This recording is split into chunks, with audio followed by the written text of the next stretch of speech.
მეცნიერები უწყვეტად ცდილობენ უცხო ცივილიზაციას ჩვენი მშობლიური ირმის ნახტომის გალაქტიკის ცენტრიდან მომავალი განმეორებადი სიგნალების შესწავლის გზით მიაგნონ. განმეორებადი სიგნალები არის ერთი კონკრეტული ადგილიდან რომ იგზავნება უწყვეტად და თანაბარი დროის ინტერვალით სინათლე ან ხმოვანი, ამ შემთხვევაში რადიოსიგნალი.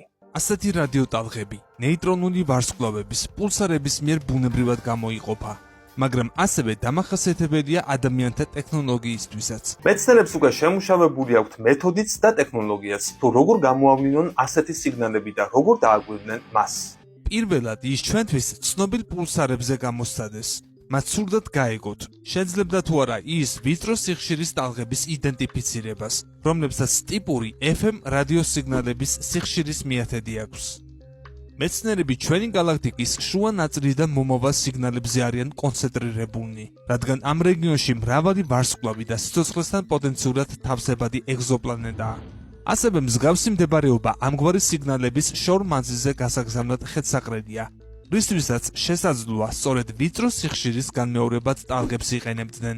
საქმე ისაა, რომ ასეთი კომბინაციის უბრალოდ დამთხვევის შანსი ძალიან მცირეა.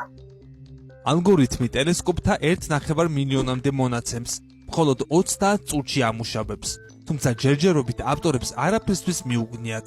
ამის მიუხედავად კვლევა გრძელდება.